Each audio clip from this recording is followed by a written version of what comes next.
Arnaldo Perez began his career in the music business after graduating from Brooklyn College, where he studied film. He changed paths and decided to work in the mental health field for a nonprofit in New York. He worked and committed himself in other social organizations, such as the Department of Small Business Services, the Department of Education, and Big Brothers Big Sisters. During that time, he wanted to understand the world outside of this lens and gain some more context within the world. So he decided to join the Peace Corps.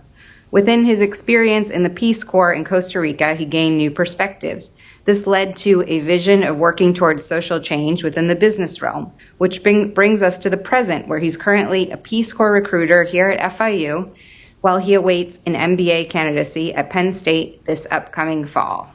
So thank you very much. Thank you. That sounded nice. Thanks. I always feel weird with like clapping. Can you hear me? Is it okay? Okay. So before we start, I kind of wanted to get everyone like in a nice little setting. So would you mind if everyone can you stand up, please? And if you can't, that's okay. It's okay. And I just want everyone, first of all, thank you for coming. And could you just stretch? Just take a deep stretch. Just stretch. You know, I kind of want to loose everybody. Take a deep breath. You know, the reason why I want to do this is because I want everyone to just come in eased, just to have an engaging conversation. Not just like listening to me, listening about my thoughts about this article, listening to my, just my perspectives on communication. I kind of want everyone, if it's okay with everybody, just having an open forum of discussion. So that's why I kind of want to start off with that stretch. Thank you. Okay. So, to begin, I kind of want to have this as an icebreaker part.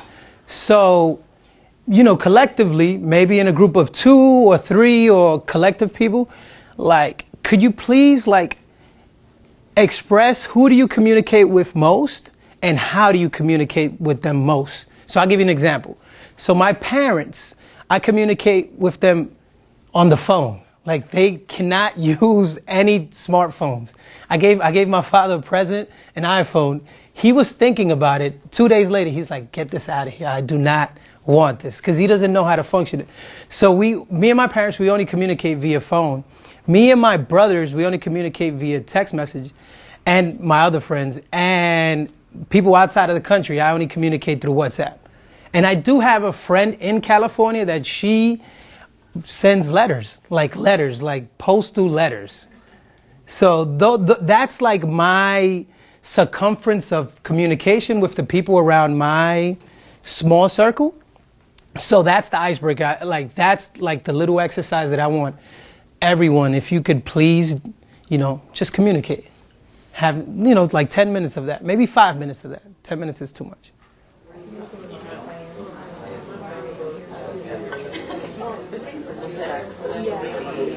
Yeah, exactly. You good? So what commonalities did you find? Did you find any similarities or differences? Or do you just want to share what you found out with that little brief conversation? You have something? Yeah, sure. I don't know if I can reach all the way over there. What's your name? Jessica. Jessica, okay. Thank you for coming. So, I communicate with my parents and my boyfriend via phone. Like, I like to listen to the voices. Can I ask why? I don't know. I just feel closer, Okay. when in this kind of environment, like where you are in the school or at work, you're like separated from them, and then it's like, I don't know, it's rewarding. No, okay. With classmates and co-workers, I do communicate via WhatsApp or text message. Okay. I hate using like the Facebook Messenger thing. Why is that? I don't know. Okay. If someone has like a logical explanation, just tell me, because I don't understand it. Okay. Yeah. Thank you. Jessica, right? Yes. Thank you. Anyone else care to share? Michael? No? Anyone? I agree with her on the phone calls, but I also prefer like in-person meetings. In-person meetings. Why is that? You can tell the timbre of someone's voice over a phone call, but if you want to see their expressions and really get the point across in a more effective and efficient manner, in person is better. Plus, it's like a sign of respect. You know, a nice handshake and telling someone that you're here for them really makes a big difference in communicating. Okay. Vicky? My phone calls to any of my friends or my family member, which are usually very short. Okay. I'll save any important information to share in person. Okay. So I don't really spend that much time. Okay. Anyone else care to share? No? Okay. So when you saw the roundtable discussion, the title, right? Options. Oh well, communicating now and maybe later. What did you think about that title? I would like to get asked about thoughts. When you first saw that title, when you saw, okay, this is the conversation or the topic that we're talking about, what was like your initial reaction to that? No? That's okay. Anyone? Michael? Like priorities. So Okay. you say now, and then maybe later someone might send you a message and you don't want to reply to them right away. So you can say maybe later, or you can reply at a later time. And that's kind of offensive to some people. Other people don't really mind it. Okay. Way to pick it out. I see you nodding your head. I agree. I do agree. I thought it definitely had to do with like maybe seeing a message like now or email. Okay. But I thought it had to do maybe with technology now as opposed to like because you told me that you can't really do that with a phone call. Okay. Yeah. That's a good point. Good point. Vicky? I feel there's a direct difference between communicating in person and communicating through technology. So I think that now the most common way of communicating now is using different outlets of technology, like different apps and stuff. People are kind of forgetting this personal part of communicating in person. So I think communicating now or maybe later, because people usually wait in person later. Good point. Anybody else? I think more of now and later as in the sense of now as a time frame, how we're using technology as a barrier to speak, and then later for like later generations, how it might actually start degrading the person in person. Okay. I like that. Yeah, to add on to what she said, like an example is like a lot of meetings nowadays, like business meetings, are done through the Google app, the group meet, Like Hangouts or? Yeah, like Hangout, where you can have like a bunch of video calls, like face to face, but like through video. Okay. So you can have like business meetings through like actual in person. Okay. Okay. Anyone else? Okay. So now, what did you think about the title in the article itself? Text me, ping me, communication overload in the digital age? That's it, right? That's the title? Yeah. What did y'all think about that title? Just the different forms of the way of communicating. Okay. Like how it can be overbearing because you can have someone contact you through Facebook, Instagram, your phone, messaging, like that. Okay. Okay. That's a good point. That's a good point. I guess the first thought that came to mind was just how times have changed so much, and it's almost overwhelming, I guess, for some people, especially not parents or people that are not used to the different forms of communication. That's a good point. Anyone else? Okay, and then the last question about, after the titles, the article itself. What information did you gather from the article?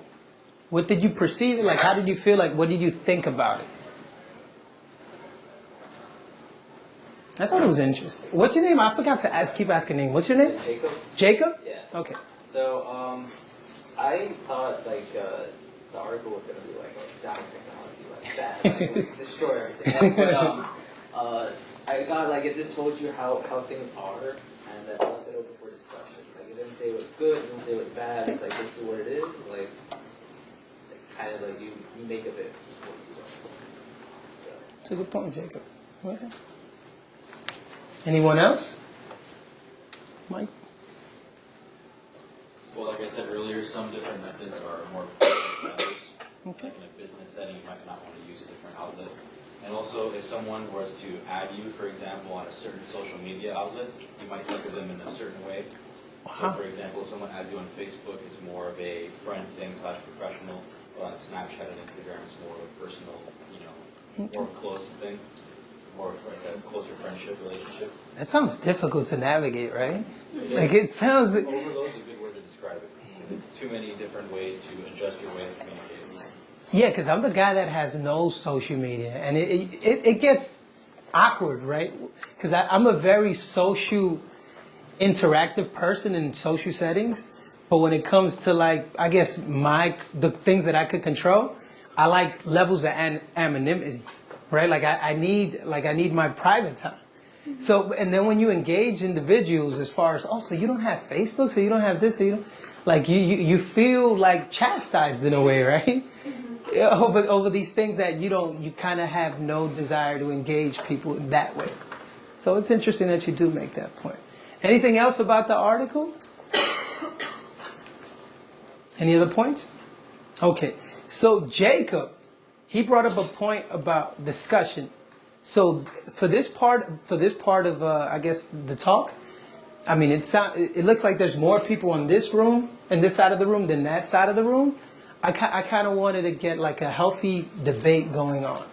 One side would be con. One side would be pro. Communicate, like digital communicating. Take time. Like if you want, you could come amongst each other and talk about it and figure out a way how you're gonna, I guess convey your message in a con way, as far as digital technology, and you guys in a pro way. Talk, communicate, guys. Don't be so separate. It's a big room. Trust me, I'm having and I'm hungry right now. I'm starving. This is going to be a healthy discussion. Wow, this is beautiful. That's good. Excuse me, are we pros or any cons? You're the pro. Like when this person said this, see the person. So that's a pro, right? Now let's have a discussion about it. The cons versus the pros versus the cons. Fight? Nah.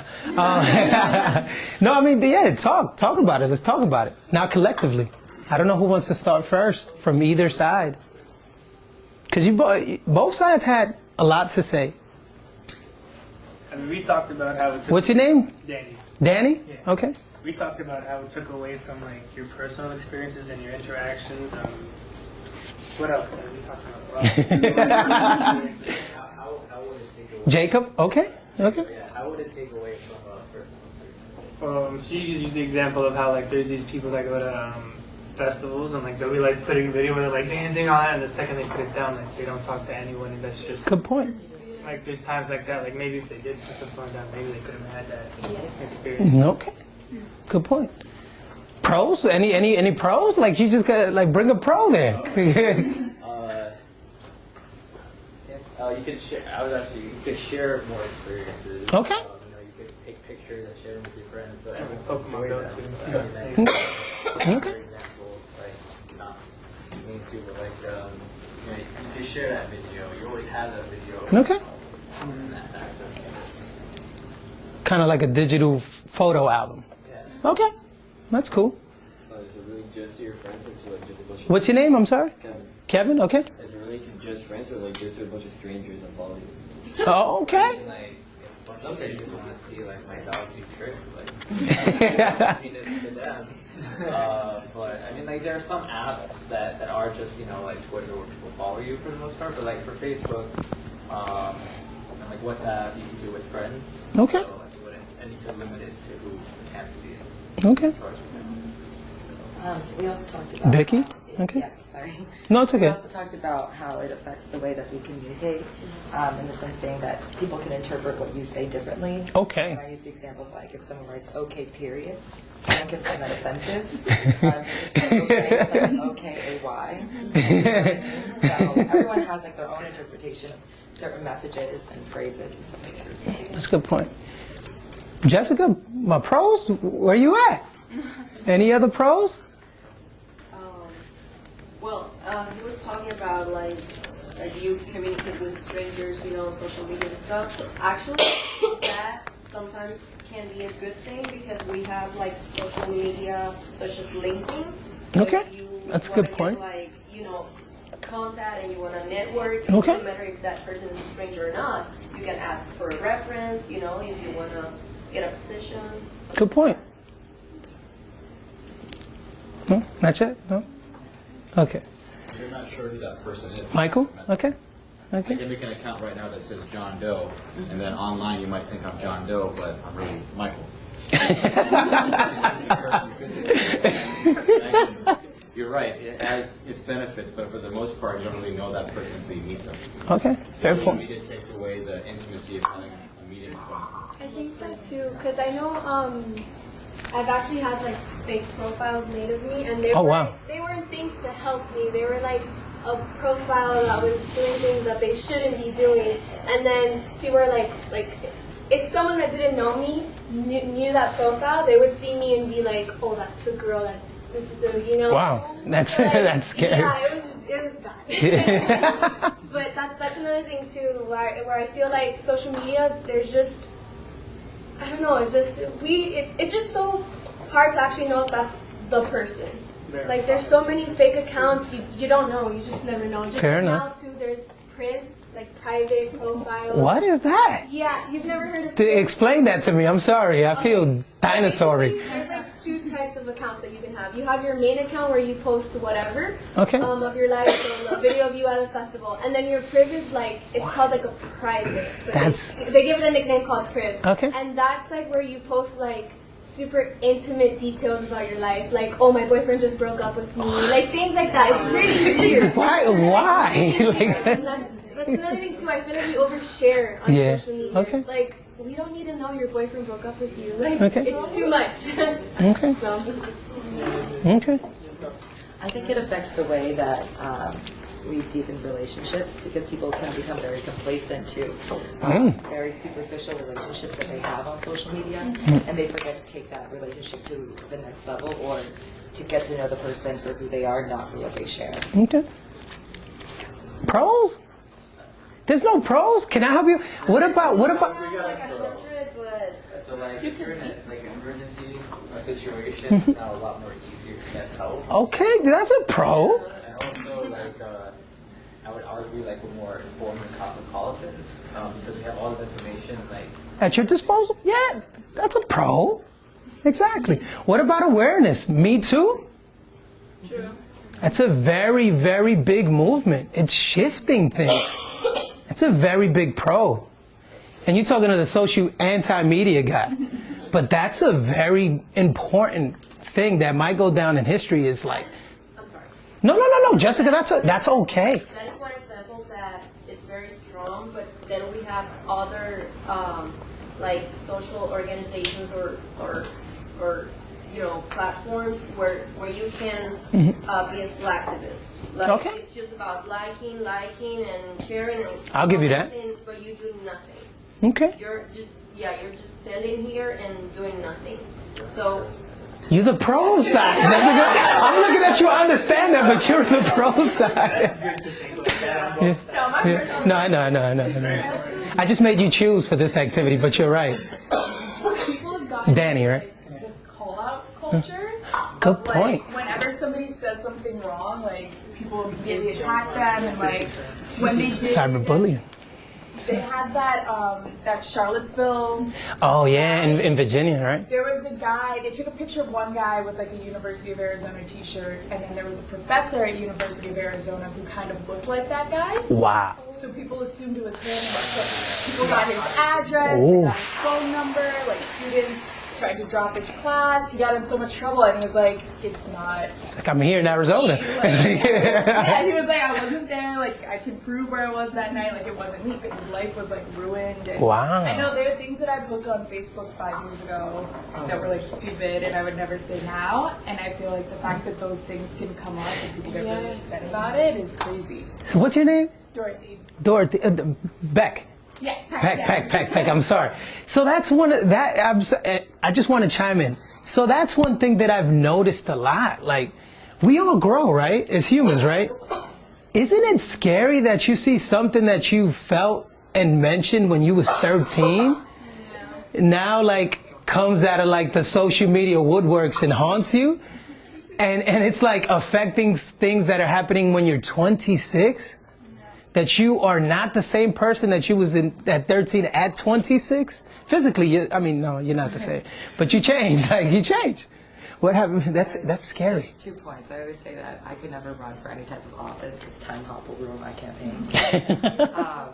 But I think going off of what she said, I think people are they begin to accuse people a lot more of things and don't take those moments as teaching moments. Good point. So if someone says something that may be perceived as racist, they'll just define them as a racist instead of using that as a teaching moment. But technology and social media and the way that we communicate is a tool, and I think that tool is often abused, and it can be very dangerous. You know, we can see how it affected presidential campaigns, how it affects politics. So people need to understand that part of how dangerous it can actually be. That's a very good point. I want to chime in and just have like this side comment about about affecting politics, like Facebook. How do you feel about that? Like 50 million accounts compromised that could have had a stake in the election, maybe, possibly, like Holly? Facebook has been that way since 2004 in its creation. Okay.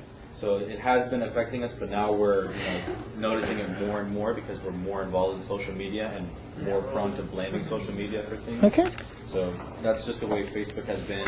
Privacy is almost non-existent at this point because of social media. Good point. And like you mentioned, we change over time. According to social media, we don't. That's the way we were at that point in time.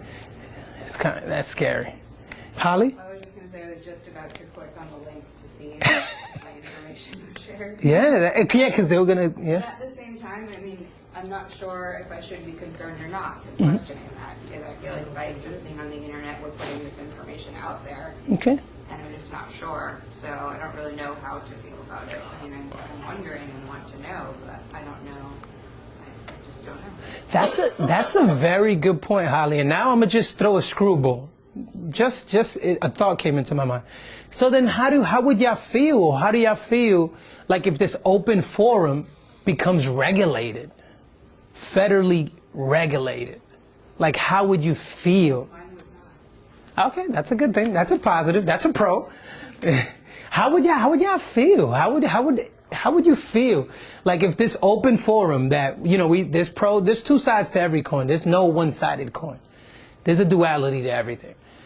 But this open forum that everyone's been, even though it started in the 70s as a governmental thing, in the 90s it was like the upswing of it being this free source of information.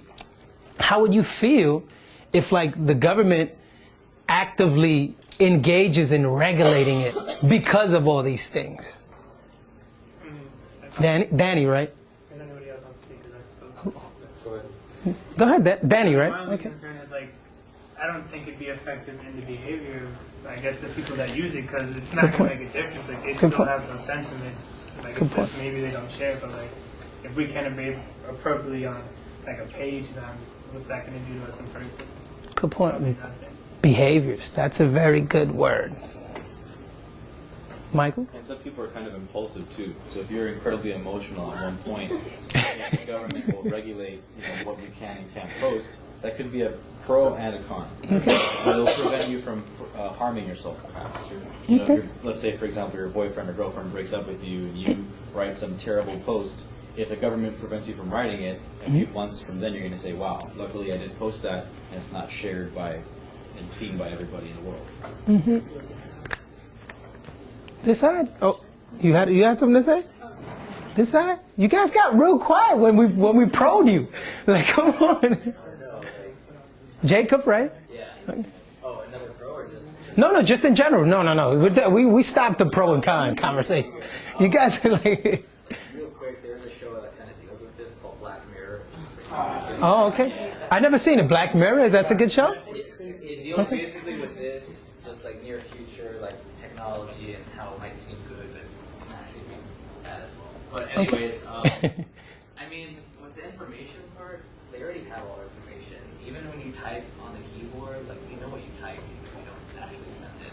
So even though Facebook has all this information, you will have 10 times or like the government already knows like information from the reports, so like for that. But you don't think that sounds scary? It is scary, but I mean, it's already out there. Okay. You can't just take an ad. Okay.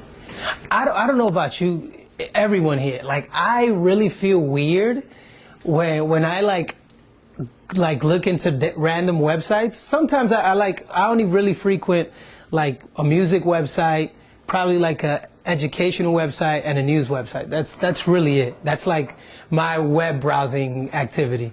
But don't you find it really weird when it like caters the ads to like I'm like, what? Like, what is this? Like, you know that I like Jordans? Like, what is this? All the time on Instagram. It's super creepy. That's creepy. Imagine if a real life person was like that next to you. Like, how creeped out would you be by that? Jake? I kind of like saying something and then like looking at the computer 5 minutes later and they see what I just said. But no. No, they actually have access to like your phones. I was having a conversation. They could like if you say it around your phone and like it picks it up, it'll actually like. Wow. Do this. But wow. If you go on Facebook, they actually have a profile of what they think you are. You could actually check Whoa. settings and they'll have you as like liberal or very wow. liberal or conservative, and you can check, and then that's why you get the ads that you do. It's because they already peg you down as a they say what you like, and they give this to ad companies. So. Wow. They sell it. They sell it to ad companies. Wow. Holly, then Vicky. Or who? I was just going to add on that, like the advertising stuff is just, I feel like it's just a reality. Okay. There's really not much we can do about it, and it's been like that for a long time in your Gmail and whatever. Mm-hmm. But what really weirds me out is the ads on Facebook for big corporate brands, and they say that a bunch of your friends like Walmart. Whoa. And they don't. Like, so you're lying to me. You're lying. No, like 17 of my friends do not like the Walmart page. I don't understand how they can get away with that. That's a good point. Vicky? I think that people are forgetting privacy. Mm-hmm. I think people will become like, oh, well, I have nothing to hide, so why not? And so privacy is becoming this thing that people just no longer really think of. And almost will make you feel uncomfortable, like, what are you hiding? Why can't they know? You know, but there's some things that they just don't need to know. So, privacy. Kind of to go on that thought, like, there's about 30 people in this room. We're 30 collective people, but we're all individuals. We're allowed to like have a thought, like a self-reflecting thought, and not share it. I understand we're living in this new age where everything is transparent. That's cool. But I like living in a house where people can't see me. I don't live in a glass house or in a greenhouse. Like I do that when I go home, it's a house, it's an apartment. These walls are closed off. It's not like there's no plants where I need like photosynthesis, light. Like you don't need that. You need a level of like turning off the light, right? Mm-hmm. But it seems like everything is going to like this euphoric age of transparency that everything and anything is like up for grabs, right? You feel like you have to. That's something wrong with you.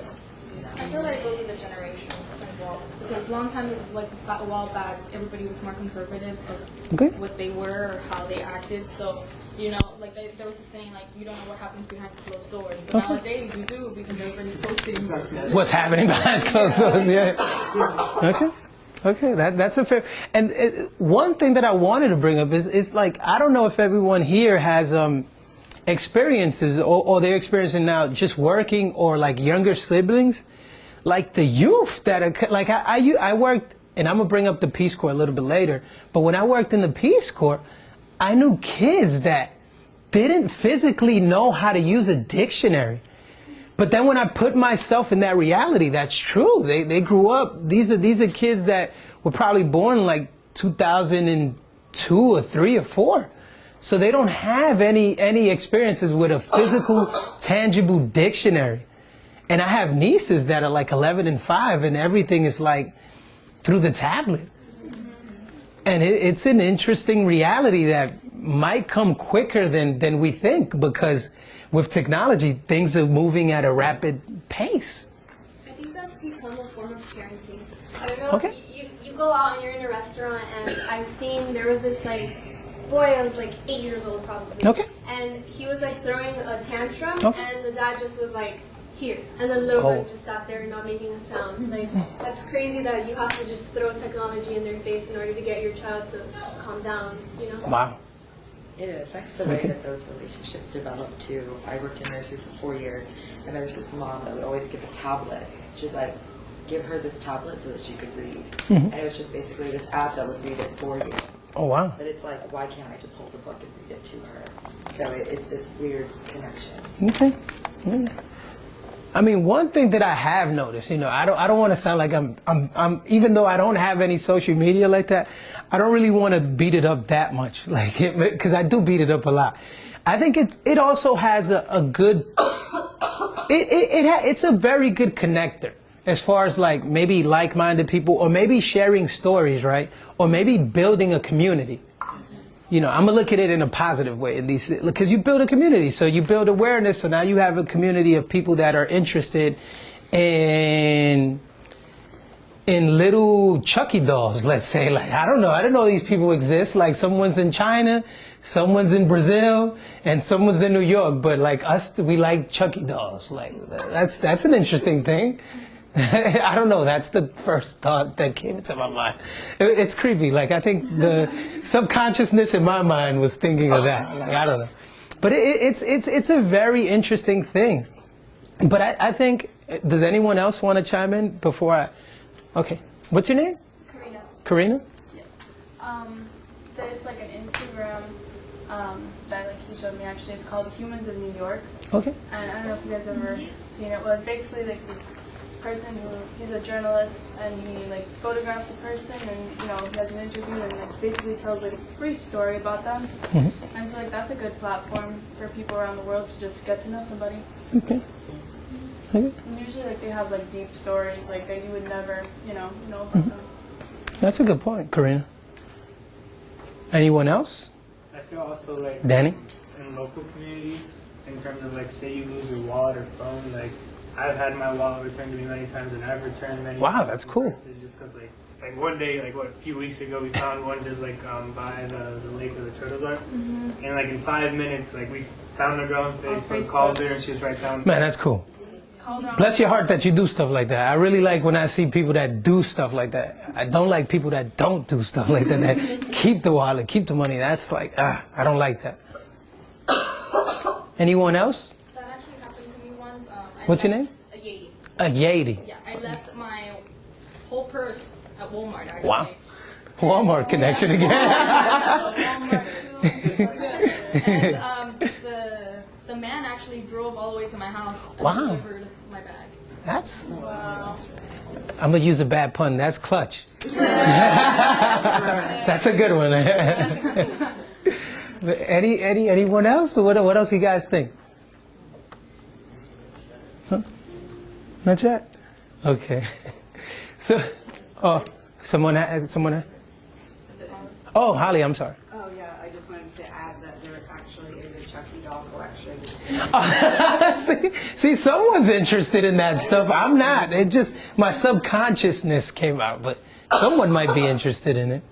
Vicky? I think it's good to, Tumblr was really good for my sister to find like a support group for her. She was bullied really badly, so she found this support group with people who were going through something very similar to her. So it helps people find that we have a little bit more in common than we think. Okay. So that's a problem. Yeah, that is a problem. I mean, you know, I wanted to use this time right now just to to share my experience, I guess, with social media and just my experience with it. I mean, I'm from New York, like Holly mentioned, and that's, you know, they say it's the capital of the world for other things, right? But it's the place where a million stories, like there's a million stories. So it's a very rapid paced place. And my experiences in New York, it was just overload, communicating overload. Like you see people, then they want to connect with you this way, then they want to know what you're doing this way. I'm like, dude, I need some time. Like I need some time for me, right? I want to do other things like that have nothing connected with communicating or connecting with you. I just want to be selfish as far as like my growth as a human being. So I guess that's probably another reason why I did the Peace Corps. So that brings me up to the Peace Corps. That experience was a very good shaying down of things. So I was forced to not really have a phone because of the signals, because of a lot of things in Costa Rica. People think Costa Rica, it is an amazing place. But there's areas that are not that connected, I guess, with like communication towers. So it was one of those things that it was very much living very rural. So like my connections with individuals, it was very like, you know, you sit down, you have cafecito, you find out like what people are like, what's really happening. And that was happening with the principal in the school that I was working in, and the kids. I mean, obviously, like after that, after building those relationships personally, we had groups, right? Kind of to help coordinate logistically. Okay, maybe a WhatsApp group, maybe this, maybe that group. But then also what happened is that you got to understand in the context of where I was at, people couldn't afford like data plans, right? So if you didn't get the message across, you would have to, like me, ride a bike, you know, like you personally knew so-and-so, so you could go to so-and-so's house and, hey, what's happening? There might be other things going on. And that helps with building relationships as well. I think that's to me, that was like my golden moment to like really, really foster relationships. Like I felt like I fostered relationships in a good way before. But, you know, having that experience 2 years in another country in a small community was like magical, because I self-reflected on all those things. And I guess the common denominator in all these things is, what do you think? And this is a question for anybody. What do you think is the common denominator in all these things? The human interaction, like it's for face-to-face. That's close. Communication. You, the individual. You're the common thread in all these stories. Like the stories that are happening from your vantage point, from your perspective, you're the common thread. So that's the one thing that you control. That's the one thing that you could control the best of your abilities. So I always say that, like, there's a balance. There's pros. Like I mentioned earlier, there's no one-sided coin. There's a duality to everything. But knowing that, and then knowing that you're the common thread to all these stories, it's just like, okay, so how do, kind of looking at it from both angles, like Danny mentioned, like pros and cons. And then seeing what you can do and what you can't do. What you should do, what you shouldn't do. That was like my closing statement. Now I kind of want to just have other conversations and questions, but that's where I was at. Questions. This is like the question part. I think we have. I mean, if you want to clap, you don't have to. We have like 10 minutes. It's like 1:20. Let's just Q&A stuff. Just thank you for that mini clap, though. But no. We could have a like Q&A stuff with each other, not just me. I was going to talk about the YouTube referral that's happening right now with younger kids. Bring that up. Like really young. There was actually a really story that happened. Okay. It was a 7-year-old. Can I ask what is like YouTube referral? Like what is? It's just YouTube is literally like YouTubers. So now the little kids are obsessed with becoming YouTubers and posting everything on YouTube. So that everybody can see it. That's what it. Okay. So there was this actually happened in one of the elementaries. My little cousin told me that one of her friends told her that when she grew up, she wanted to have sexual intercourse with 6 guys and post it on YouTube. Whoa. So that's the really big, dilemma that's going on with YouTube. Thank you for sharing. Technology. That's to put it all out there, like in the world. That's interesting. I think one of my biggest problems now is using education with technology and the way that they communicate. You're seeing more and more online classes. And it's good. There's so many pros to that. But the cons to that is the accountability part of the student. So I see some of my friends who do all online classes, but they cheat on all their tests. And you just wonder, are you really learning? And then the communication within the discussion. All right. usually they're very different from the communications that we have here. Because people can just like cut and paste an idea and just alter what they say. So people no longer really think for themselves as much as you would hear, you know? Like think critically. Yeah. Karina first, then you two guys. Well, I mean, just with what you said, I mean, I feel like that's kind of like that's like a special case, because like that doesn't happen that often, you know? That, I mean, not that I know of, because like I used to use YouTube all the time when I was younger. I would post stupid videos, stupid stuff, but like singing Blues Clues and stuff. Yeah, I don't know, but I feel like that's like a special case where, you know, that person obviously has, you know, the parents need to work on that a little bit. Because like YouTube can be that could be a good platform for people actually.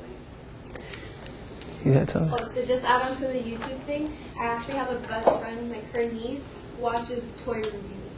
Oh, so wow. like she won't actually go have the mom buy her the toy. She'll just watch other people play with the toy. Like how weird is that? That's interesting. That's weird. Like you're watching a bunch of toy reviews and you see like the other kid on the YouTube like, oh look, That's and then she's just like so amused by it. I'm like, I don't get that. Wouldn't you rather in person? That's like, what I'm also talking about, like YouTube before. Like, kids are, you know, that was just like a rare. I just wanted to put that out. No, I like that. No, but that's what I meant by also like a YouTube before, that they're all here. Yeah. Okay. Into YouTube. The YouTube video, the boiling water challenge, there were so many kids where you would boil water and just throw it on someone. What? And that was like a trendy thing. And like the tripod, the sling, the tripod. So there's a very famous incident where this girl boiled water and threw it on her brother. He got like 32. Jesus. Michael had a point. I thought you had your hand raised earlier.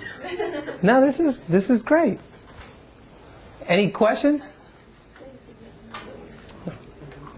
No? Not yet? Okay. Anything? Chris, you got a question?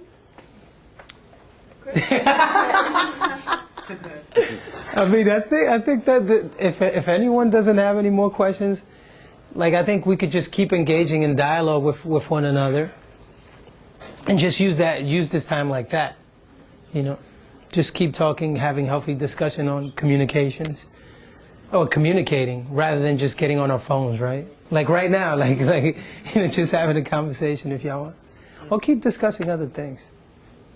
I mean, I don't think technology and the way we communicate is really going to change. I think we just need to see, you know, where the holes are and start realizing that there are problems. Like with everything. They give up different ways to Just gotta find the best way to utilize it. We have to find the balance. Yeah. Balance. Using technology, discussing, talking, conversations. Okay. And the good thing is people are realizing that there is a problem. So that's the first step. Okay. You can go a lot through. Yeah. Because I've called Hello Talk because I learned. Hello Talk? Yeah. Okay. Through learning languages, I wanted to learn Korean, and I met like 4 people. Okay. And then we exchanged, teaching English and teaching. Hello Talk. Okay. That's it. Okay, so I have a question for everyone. I like that. So I'm going to ask everyone, what's your favorite app at the moment and why? I'm just interested, like, because the Hello Talk, that I might look into that now. Start with Headspace? Yeah. What is that? Headspace is a meditation app, so it's free. You get like 10, it's like per week, I think it's 10, and then you can buy the premium. So you could find meditations to just slow down your way of thinking. Or just not slow down your way of thinking, I'm sorry. Just take a moment. Bring it down. And that's pretty cool. I have Headspace. one like that, but it's called Calm. Calm? Okay. It's very interesting. It has music, it has for sleeping, for Oh, wow. focus. That's your favorite app at the moment? Yes. Okay, that's cool. Michael? I have many apps, but I like Instagram a lot because a lot of journalists and photographers will share their work. Okay. You know, someone's really passionate about something, they can put it on an outlet. And people are always going to be positive, people are going to be negative, but it's up to you to determine whether or not you can take that. Okay. So it's a very, you know, relaxing thing to see someone passionate about their artwork and just view it and interpret it for yourself. Of course, I'd rather be there in person, but if it's in China, I'm not going to spend the plane ticket. I can just see it through social media. China on your phone. There you go. Kevin? Spotify. Spotify? Music. That's a good one. You know, I think it opened up close to 40 million. I think that's what it was. It's a big thing. Holly? I like Spotify, Audible, and I also use a white noise app, so I have issues. Okay. Thank you for sharing. I just normally like walk around my bedroom like for a while and then just like pass out. I guess YouTube. Okay. Yeah, I really like the whole like vloggers. I know it's weird watching people like do stuff that I don't know. So you was really talking about yourself earlier. So that's what was happening. No, I think it's weird the boy thing. I mean, the vloggers, like for instance, like I'll watch.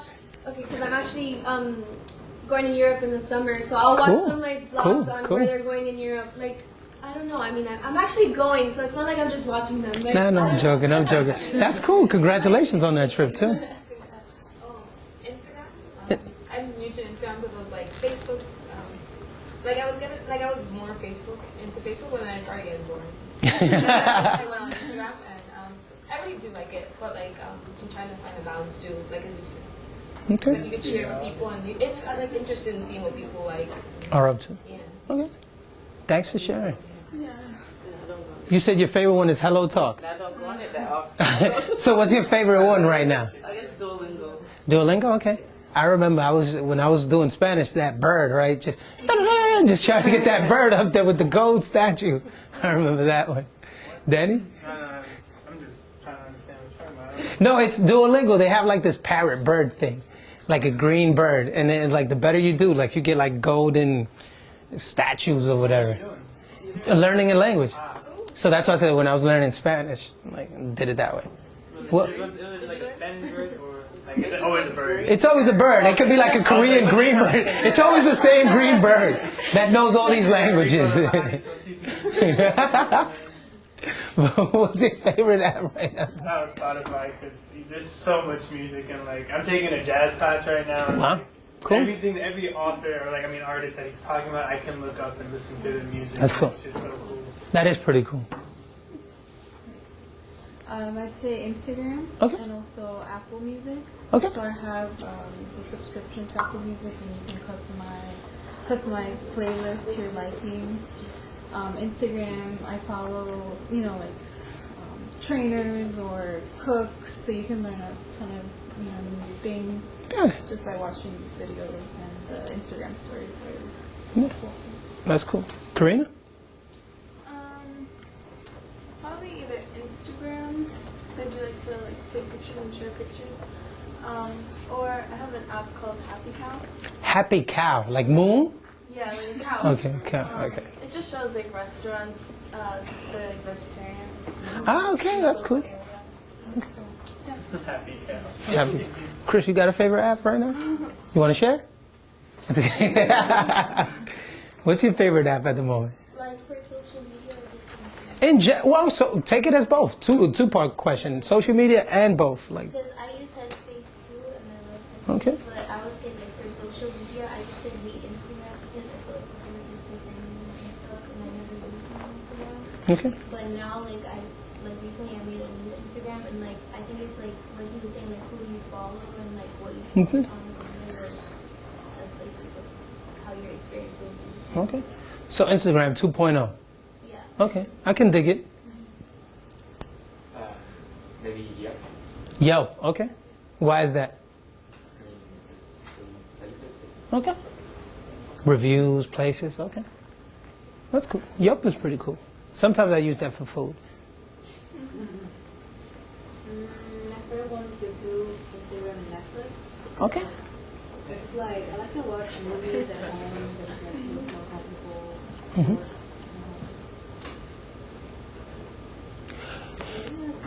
You know what's funny? This is just a tidbit of information, just like a trivia question. So the guy that founded and created Netflix, his name is Reed Hastings. He's actually a Peace Corps alum. He did South Africa in 83 and 85. And he mentions that experiences, those experiences as to building this entrepreneur spirit. Like if you could survive in South Africa with X amount of dollars, then you could do anything. And that kind of transcended that thought of making Netflix. So that's a trivia question. Facebook, emojis and Okay. sit pictures. Okay. Okay, that's cool. Oh, I don't use any of those things. Oh, okay. I love it, though. I love it. It's like, I don't use any, like, I just talk to people. Too much radiation for me. Okay, no, I can dig it. No, I can dig it. So how do you like engage with people or do, like, what do you do? Talk to them. Just, I love it. Talk to them on the phone and I talk to them face to face. I love that. That's a good way. I'm still alive. I love it. Jessica? Stellar is one app that lets you follow people that does different projects, you know. Oh, wow. You can post like different things. Stellar. You're going to do a project or you're going to take like a professional picture or whatever. You post them and you follow people, and that's for creative services. Stellar. I like that. That one actually caught my attention.